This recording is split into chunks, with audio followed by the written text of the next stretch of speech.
Istanbul is Turkey's largest city. It's the heart of Turkey's business and cultural life. The country's largest port and home to more than 12 million people. Byzantium had a superb location on the Bosphorus, the broad strait that connects the Black Sea with the Sea of Marmara and the Aegean.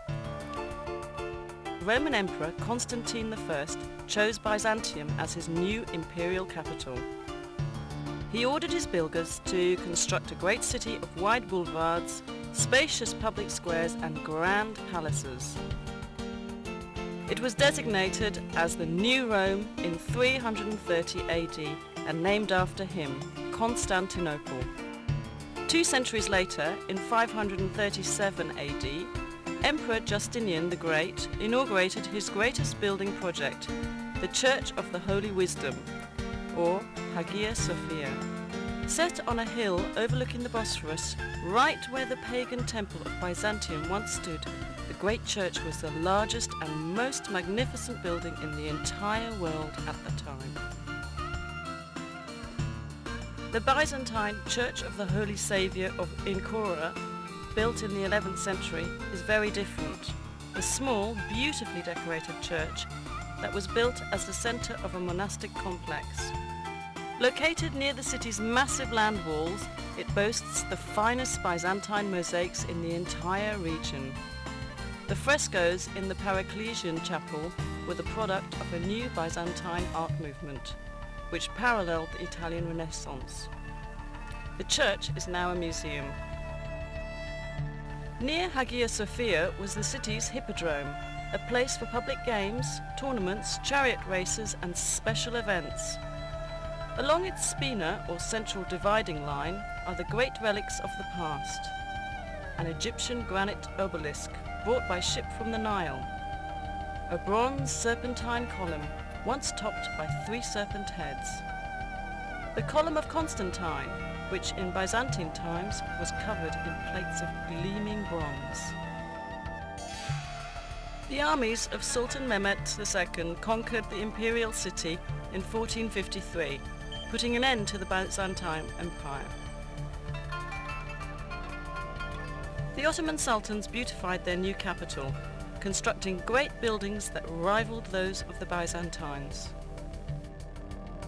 The Blue Mosque, built by Sultan Ahmet I in 1616, was set next to Hagia Sophia so that people could compare the 2 artistic achievements.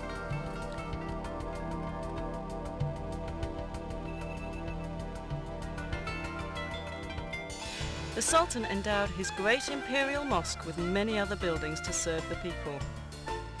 Fountains, a health clinic, a soup kitchen for the poor, a Turkish bath, a theological seminary, living quarters, shops and storehouses.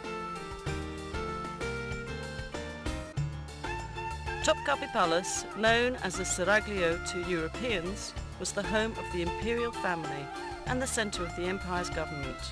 Constructed between 1465 and 1478, it was expanded and modified dozens of times over the next 4 centuries. It is a beautiful, livable place of gardens, pavilions and sumptuous royal chambers. Many of them are decorated with priceless Turkish tiles. The most popular section of Topkapi is the Imperial Harem, legendary for its luxury, romance and intrigue.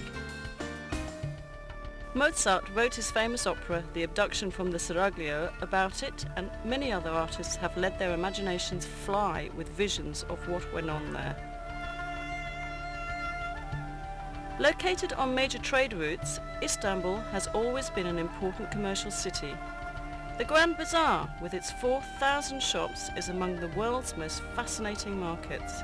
It's truly a small city in itself.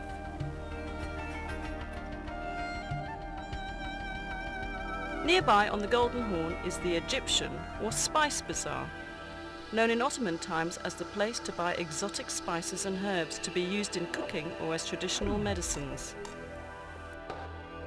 Crowning a hill overlooking the city is the Süleymaniye, or Mosque of Sultan Süleyman the Magnificent, the largest of Turkey's imperial mosques. Built for the empire's greatest sultan, it is the masterwork of Mimar Sinan, Turkey's greatest architect. The region around Istanbul is filled with fascinating places to visit on day trips. Take a fast ferry boat voyage south across the Sea of Marmara to visit Iznik, known in ancient times as Nicaea. Iznik is known today for its agriculture, but it has a deep romantic history. Ancient Nicaea was an important political, cultural and commercial city surrounded by powerful city walls which survive to this day. The early Christian church held two important ecumenical councils here.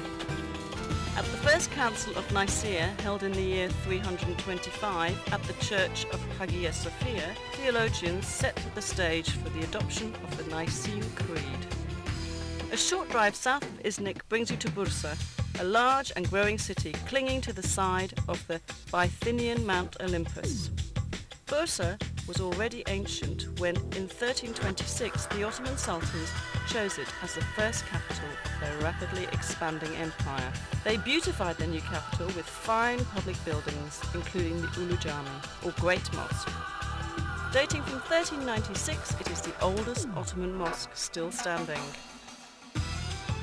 A quarter century later, the Green Mosque was built. Its style is different from that of the Arab-influenced Ulu Cami.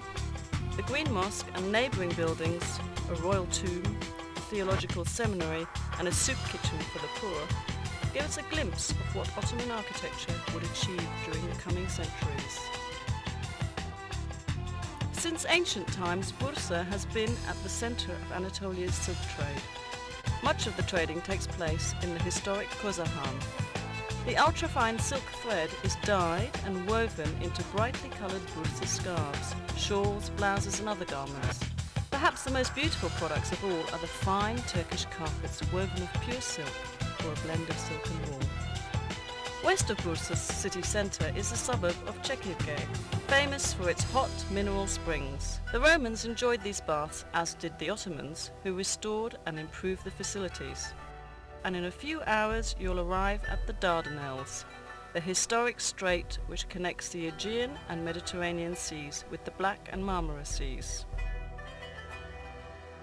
During World War I, Winston Churchill sent a huge Allied fleet to force its way through the Dardanelles in order to capture Istanbul and reopen the sea lanes to Russia. Stout Turkish resistance halted the fleet and the invading army, but the cost in casualties was horrendous for both sides. The Allies suffered more than 250,000 casualties and the Ottomans an equal number. Overlooking the southern mouth of the Dardanelles stands ancient Troy. There has been a settlement here since the Bronze Age. The poet Homer tells us the Achaean Greeks attacked the Trojans more than 3,000 years ago, because beautiful Helen had been abducted by a Trojan prince. Modern historians believe the 10-year war was probably fought over control of the Dardanelles. Whatever the cause, the Trojans lost. They couldn't resist dragging the Achaeans, great wooden horse, into their city. At night, the Achaean soldiers hidden inside the horse crawled out and opened the city gates to the invaders. Troy was sacked and burned.